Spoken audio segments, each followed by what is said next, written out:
नमस्कार, मैं हूं आशीष त्रिपाठी आपके साथ। नमस्कार, मैं हूं आपके साथ अंशिका पाठक। बुलेटिन की शुरुआत करेंगे बड़ी खबर के साथ। इंदौर से आ रही है। इंदौर में कूलर के गोदाम में भीषण आग लग गई।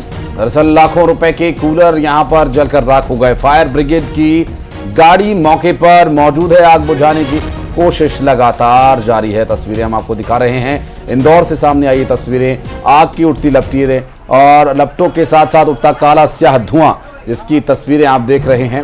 ये इंदौर से सामने आई तस्वीर और आग लगने का कारण अभी तक स्पष्ट नहीं हो पाया है। हालांकि आग बुझाने के लिए क्या कुछ प्रयास और हो रहा है, इस पर डिटेल्स आगे और बताएंगे आपको। फिलहाल ये तस्वीरें देखिए, जो आग की भयानक लपटें यहां पर उठ रही हैं और धीरे धीरे ये आग इसमें बढ़ती हुई नजर आ रही है और काला धुएं का गुबार उठता हुआ दिखाई दे रहा है। इंदौर में कूलर के गोदाम में भीषण आग लगने का ये पूरा मामला सामने आया, जहां पर अभी तक जो नुकसान है उसका भी कोई अंदाज़ा नहीं लग पाया है।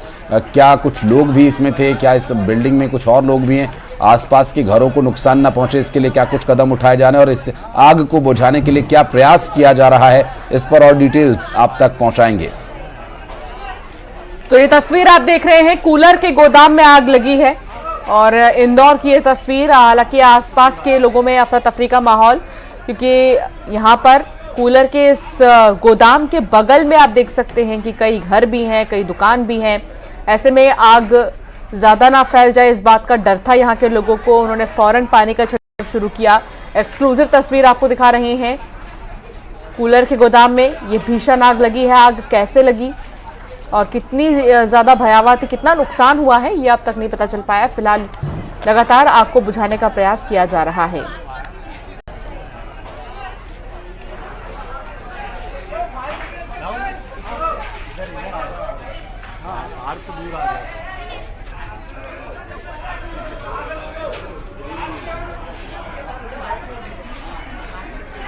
तो आपको बता दें कि इंदौर से पूरा घटनाक्रम सामने आया, जिसमें अभी आग पर काबू तो पूरी तरह से नहीं पाया गया है, लेकिन आग बुझाने का प्रयास जारी है।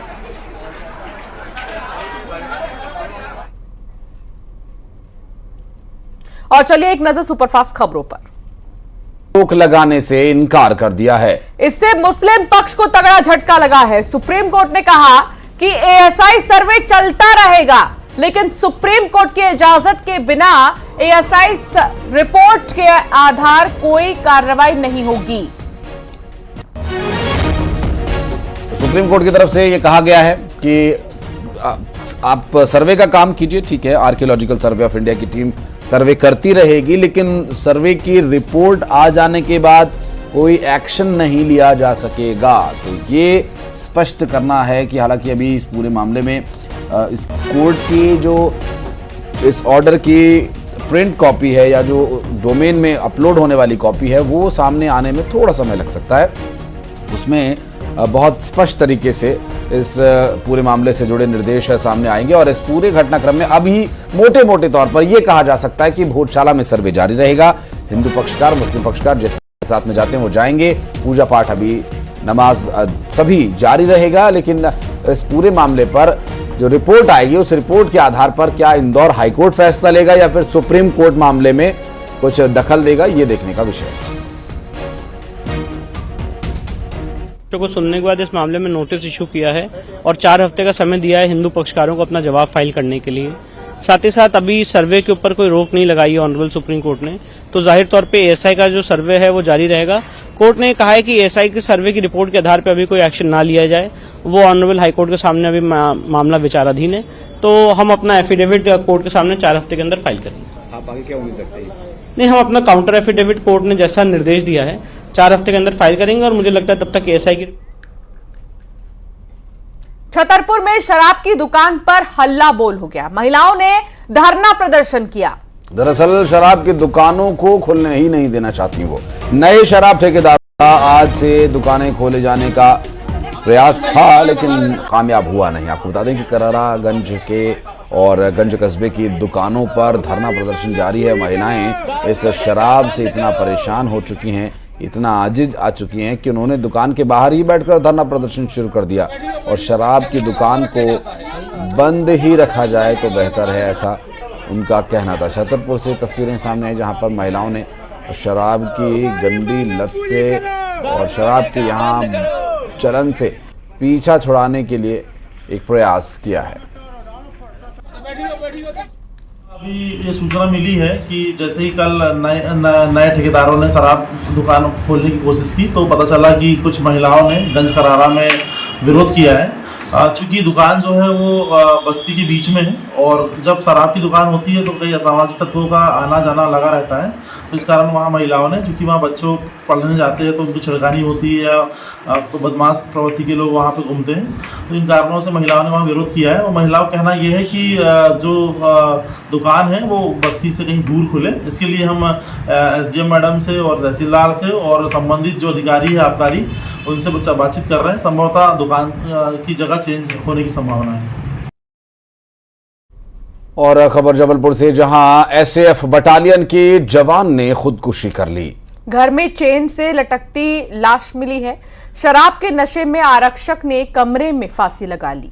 दरअसल पिता की मृत्यु के बाद अनुकंपा नियुक्ति से मिली थी। DIG कार्यालय में तैनात सचिन कनौजिया की आत्महत्या का ये पूरा मामला, जबकि कारण अभी तक स्पष्ट नहीं हो पाए हैं कि क्या ऐसी वजह थी जिससे ऐसा कदम उठाना पड़ा।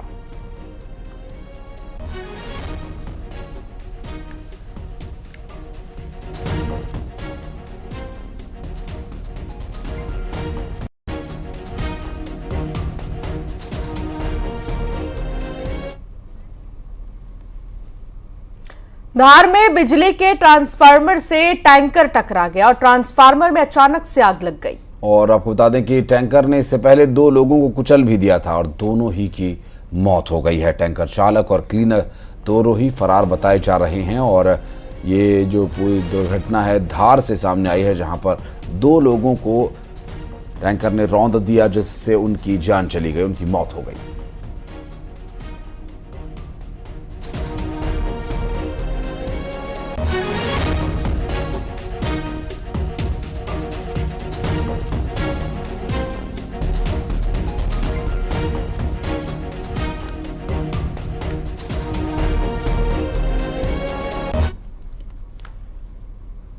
और मध्य प्रदेश के पूर्व कांग्रेस अध्यक्ष अरुण यादव ने कांग्रेस छोड़कर बीजेपी में जाने वाले नेताओं पर निशाना साधा है। उन्होंने कहा कि निजी स्वार्थ के चलते नेता बीजेपी में जा रहे हैं। किसी के जाने से कांग्रेस को कोई फर्क नहीं पड़ता।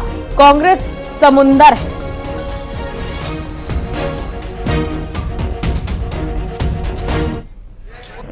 आप खुद समझते हैं इस बात को कि अपने निजी स्वार्थों के लिए वो लोग जा रहे हैं जिनको पार्टी ने बहुत कुछ दिया है, और जो जहाँ वो खड़े हैं वो कांग्रेस पार्टी की बदौलत खड़े हैं। ठीक है, जा रहे हैं, जाएं, नए लोगों को अवसर मिलेगा। और मैं समझता हूँ कि कांग्रेस देश की सबसे पुरानी पार्टी है और एक समंदर की तरह है कांग्रेस।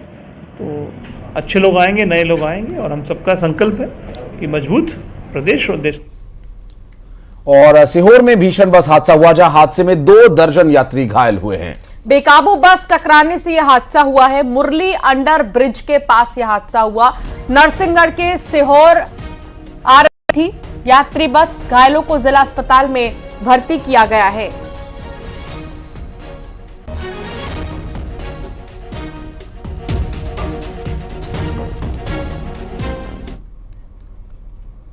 रतलाम में बेटी की गुमशुदगी के बाद पिता ने आत्महत्या कर ली।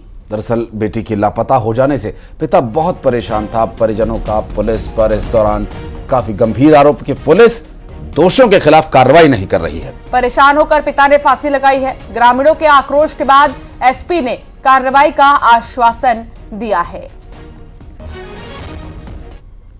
इंदौर में सीधी की छात्रा से क्रूरता की गई है।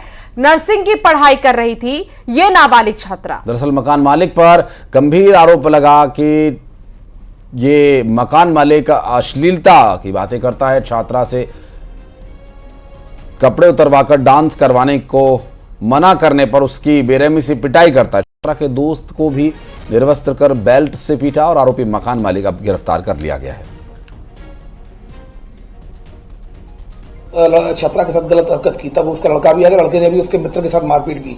फिलहाल इसमें छेड़छाड़ की विभिन्न धाराओं के तहत और छेड़छाड़ की विभिन्न धाराओं के तहत 500 के तहत केस रजिस्टर कर लिया गया है। इसमें आरोपी पिता पुत्र दोनों को आरोपी नाबालिग होने से उसको हिरासत में लिया गया और इसमें जो आरोपी के जो पिता है, पिता को गिरफ्तार किया। और छतरपुर में सरेराह लात घूसे चले 4 लोग जमकर मारपीट करते नजर आए। मारपीट का वीडियो भी अब सामने आ चुका है। शहर के मेला ग्राउंड का यह वीडियो बताया जा रहा है और देखिए किस तरीके से मारपीट करते हुए युवक नजर आ रहे हैं। 4 युवकों के बीच जमकर मारपीट हुई है।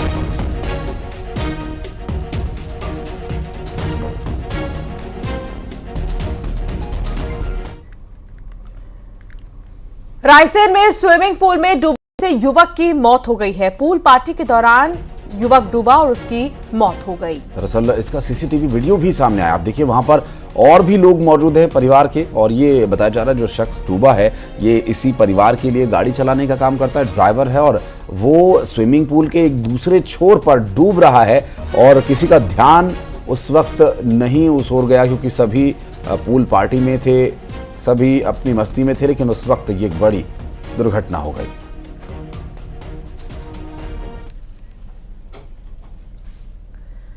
बुलेटिन में फिलहाल इतना ही। खबरों का सिलसिला आगे भी जारी रहेगा।